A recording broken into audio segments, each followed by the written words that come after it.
Did you know that the cathedral in Bolzano was partially destroyed by the Allied forces in World War II? It was then renovated in 1949. The name is Assumption of Our Lady Cathedral. The material used is red and yellow sandstone. The style is Gothic. But did you know that before the 13th and 14th century, a Romanesque-style church was located here? The cathedral is located just next to the Piazza Walther square, and it is central in the city of Bolzano. Don't just explore the inside of the church. The facade of the church is so beautiful, I think. Now, can you tell me who this is?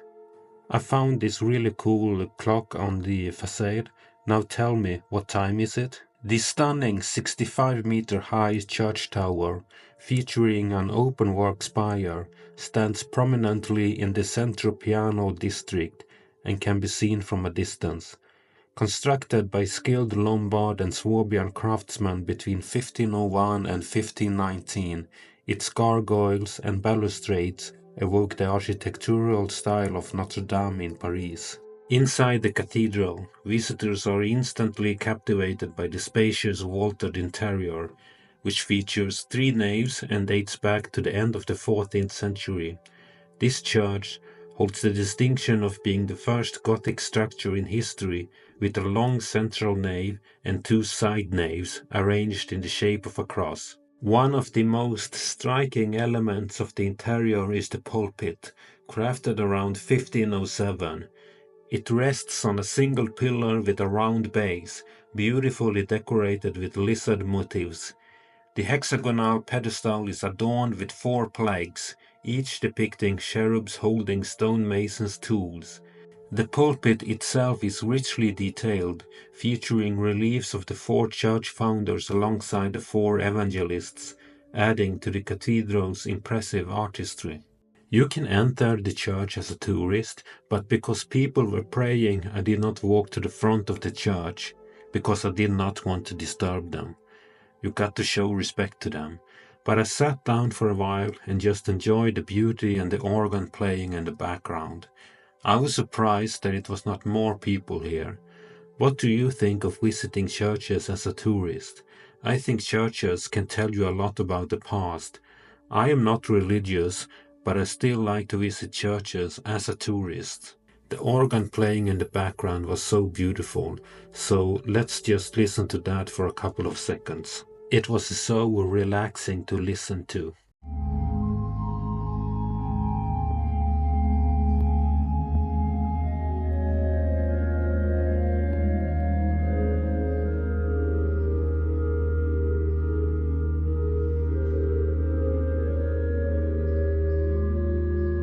Being a medieval European church, it is of course full of interesting art. They really like to show them to the public, which I think is great. But it also symbolizes the power that the church had back then. The Catholic Church in European history has over a long period of time, especially in the medieval ages, had a lot of power. And it was important for the church to show how much money and power they had. And maybe that is the case for today's society as well. It fascinates me that these buildings that they built in the medieval times still stand today. It's like they have their own personalities and their own inner soul. But the buildings that we are building today in our modern society does not stand for hundreds of years, and they are not made to do that, I think. Maybe I am wrong, but I think this is so much more beautiful than our own modern constructions. Do you agree? So now is the time to tell me, what do you think about the church? Does the church and religion play an important role in our life today? Leave me a comment and like the video. I really like this art installation that I found outside of the cathedral. Though I did not find any information about the art installation on scene or online. The tower looks impressive from this angle. According to legend, a coachman from Bolzano discovered a miraculous shrine of Mary, Mother of God, at what would later become the site of the church. This figure, referred to as Our Lady of the Bog is believed to have been located in the marshlands of the Isaac River, which used to flow much closer to the cathedral than it does now. Whether or not this legend is true or not, I do leave that up to you to decide.